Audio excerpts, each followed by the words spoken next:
This movie scares me. Not in a way that The Descent scares me with its suffocating and claustrophobic nature, or in a way that 28 Days Later scares you with its feelings of dread and bone crushing hopelessness. This movie scares me because it's impossible to talk about sometimes. It's almost as if everyone who saw it left the theater with a completely different viewpoint than everyone else. To some, it's a romance movie. To some, it's this grand, fantastical action flick. To some, it's just a stupid slapstick comedy movie.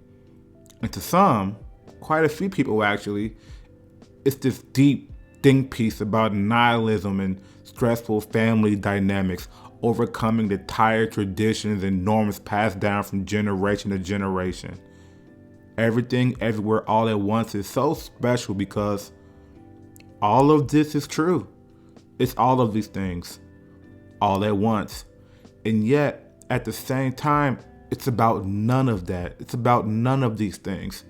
Sometimes you have to look at movies, specifically the genres, like colors. Movies stick out because of the genre and how the genre is represented by that movie.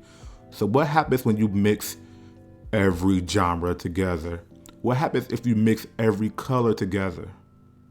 You get black, nothing, a void, a pitch black canvas where everything is there, but it's all mixing and colluding together until you get a movie. This movie, a movie about everything that's disguised as nothing. Two people living completely different lives can go see this movie, and one will call it exciting and action-packed and fast-paced, and the other will say it's boring and way too long. Hell, a third person would tell you that this movie is weird and confusing, and I can't quite tell any of these people that they're wrong. But I think that's the point where you have to ask yourself, what is this movie about really? And after sitting with this movie all this time, I think I can sum up what the movie is about for me, personally. Because really, that's what's important. Not what the movie is about to everyone, but what is it about to you? And if I were to put it simply in one word,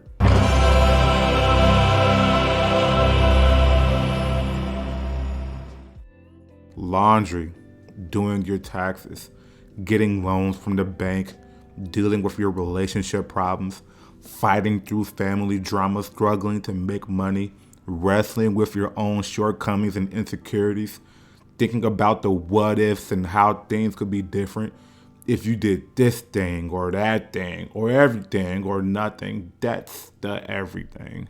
The small itty bitty details of your life that culminates into being this bigger picture. The movie showcases this by laying this plot out where everything is affected on such a grand scale. The fate of the multiverse as we know it is doomed unless our unlikely hero Evelyn can stop the evil tyrant Jobu Tapaki in a battle for all that is, all that was, and all that ever will be. But if we strip that down, what really was the final battle? But a mother and her daughter standing in front of the mom's laundromat trying to mend a broken relationship, because that's what matters. That's life, baby. That's the everything. And the everything is always happening everywhere, and I'll be damned if it's not happening all at once. I'll admit, the absurdity of the movie and the breakneck pace can be hard to follow. Like, I think about the big conversation scene a lot where Joy tells Evelyn that none of life matters. So much is happening and everything is truly happening everywhere and all at once. What matters if nothing truly matters? And the movie says, who cares if something is so small or insignificant in the grand scheme of the whole world or even the universe?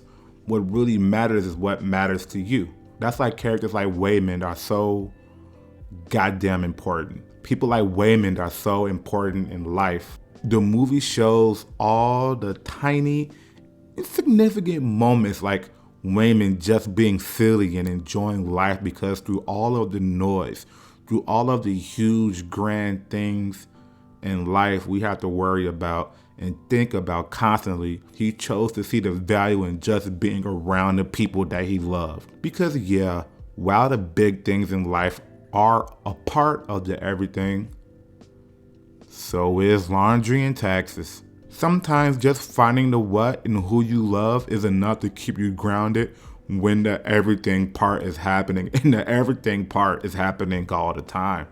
The movie shows Waymond as this depressed and successful businessman. He did all he was supposed to do, focused on the job and the money and the social status, all these things that we think about in our lives that we place so much value on.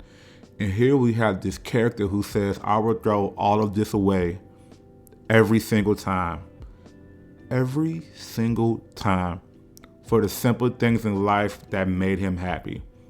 When everything in life is going to shit, then yeah, sometimes that sip of coffee in the morning or that afternoon walk with your dog, that steaming hot bath you take to unwind from work, all of that is part of the everything. And sometimes, even if just at that one moment is all that matters. This, despite everything, is such a beautiful movie. I think this movie does a good job of showcasing that we are broken people capable of love, and sometimes we're beings full of love capable of being broken. Dude, this movie fucking rocks. I think the closest we have to this movie, in a thematic sense, is Eternal Sunshine of the Spotless Mind. There's definitely similar themes there. It shows how much those you love and the times you had with them means to you as a being, as a existing thing once they are gone. How much someone else can mean to a person and the memories that you had with them. Everything, Everywhere, All at Once is a movie that loves love. That's why the reconciliation scene at the end is so important. That's why the laundry and taxes scene is so important. That's why the rock scene is so important. Can you smell out? No, not that rock scene. I mean the rock scene. It's so important because it shows how it feels to yearn for someone to understand you, hoping that whatever pain or sorrow or confusion you feel can at least be understood to some degree. In the rock scene, Jobu Tapaki, she wanted to be swayed that she could think a different way, but instead her nihilistic feelings felt validated because unlike Waymond, who chose Evelyn as the one constant in his life that mattered to him amongst the heaviness of everything, Joy couldn't find anything to keep her grounded and ultimately felt crushed by the weight of everything, hoping to either be saved by her mother or at least be given the validation to just let go. Because, dear viewer, everything is heavy. Everything is so heavy. And it feels like you're always carrying everything on your shoulders. But as life goes on, more and more is added to that everything. You either continue to carry it everywhere, all at once on your shoulder until you break like Joy, or you find peace in what makes you happy like Waymond, or what Evelyn eventually decides to do. I don't know, man. Have I mentioned that this movie is dope? Like really dope? It's very smart and deceptively heavy. But that's not to say that you can't just watch it for some cool action scenes and some laughs. Not everyone wants to watch a movie to decode the meaning of existence, which is funny because you don't have to do that with this movie, but it definitely gives you an avenue to do so. This movie already asks a lot of you. Absurdity is one thing, and this is very absurd, brother. Your grandma might not vibe with the nihilistic generational trauma kung fu action movie with dildos and hot dog fingers. She might not like this very much, and I kind of get it. This movie, despite it being kind of perfect in my eyes, it's not for everyone. Hell, it's not for most people. And in addition to that, visually, Oh my goodness, this movie visually whoops your eyesight's ass. There's so many cuts and transitions. Everything is happening super fast. And when we're jumping from world to world, each world is so vibrant and different from each other. And it's unrelenting in that way. Everything, everywhere, all at once is not a movie you can put on in the background while you mop your floor or wash your dishes. If there's one single thing that I think everyone can agree on in regards to this movie, is that this movie really demands your attention. But here's the funny thing. Despite all of the praise that I heap on this movie, I'm not sure if I really recommend it. Narratively speaking, it could lose you. Hell, it probably will. And thematically, depending on where your own headspace is or where you are mentally, this might not be the healthiest movie for you to watch. Especially when it's talking about issues like trauma, abandonment, pain, the S word that I can't say, or I would lose his whole goddamn YouTube channel. You know, that S word. Yeah, man, this movie might hurt some folk. When asked the question of does anything we do matter, the movie sits you down, looks you square in the face, and gives you a loud and resounding no, a very harsh and prickly no, an intrusive, stabbing, and garish no. But also yes, because it matters to you. One grain of sand doesn't matter in the grand scheme of a beach, but you still need that grain of sand to make up the greater whole of the beach, if that makes sense. It's why I like the symbolism of the everything bagel. A bagel that, while it has everything on it, ultimately has nothing when you look directly in the middle of it. Just an empty void. Ask yourself, what does an everything bagel taste like?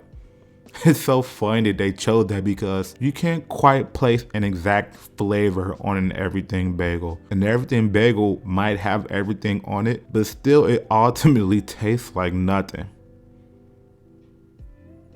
Yeah? Let's wrap this up though. Why do I and other people love this movie so much? Why do people like this movie more than critics do?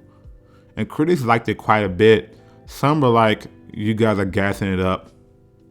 No, this movie's awesome. Well, it's a matter of how do you rate movies? What constitutes a movie being good or great even? A masterpiece?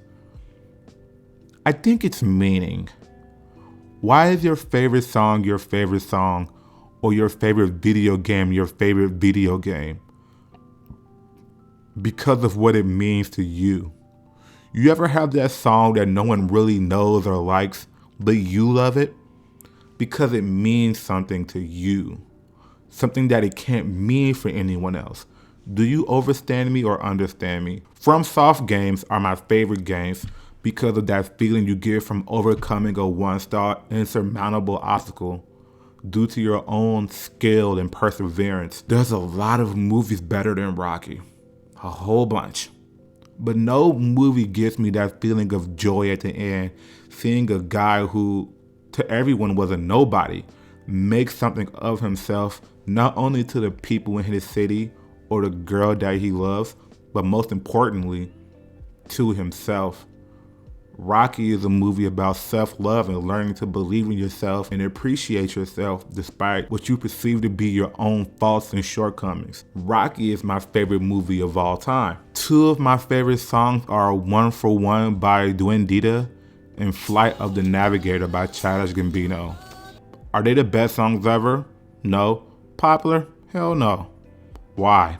Is it cultural impact? Is it because of a review I saw? No, it's because of who I was and where I was when I heard those songs. Because of the meaning that I give those songs, the meaning that I give those games, the meaning that I give those movies. And there it is, once again, for the 97th time. Like I say in almost every video, there is the point. What's important to you deserves to be important to you because that's what you give meaning to.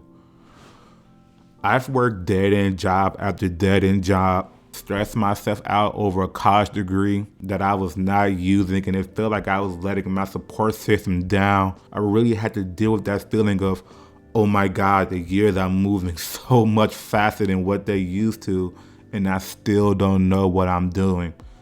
I've never been sad or depressed, or hell, maybe I was and just didn't know it. I don't know.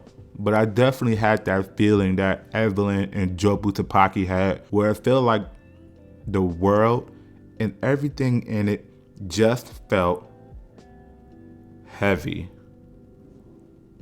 When I got heartbroken, the world felt heavy. When I lost my dog, the world felt heavy. But then I think about where Joy and Evelyn ended up. Things for me are much better than what they were. I'm not rich, but I'm doing better financially. I'm not really sure what I'm doing, but no one ever really does. Adulthood is kind of just winging it, and I concede to that. But I am very happy in day-to-day life because of the people that I hold dear and the interactions that I find meaningful. Even just the small pieces of my day that I find enjoyable matter so much to me, way more than what they did when I was a confused, doe-eyed teenager. So, if this amazing, silly as hell, thought-provoking, sad, and at the same time uplifting movie asks you, where do you find meaning? Well, in everything. I still don't know why y'all watch my videos. I really don't. All my videos are trash. Nonetheless, if you're one of the 5 people who make it this far into the video, thank you for watching. I love y'all. Keep supporting, unless you don't want to. Goodbye.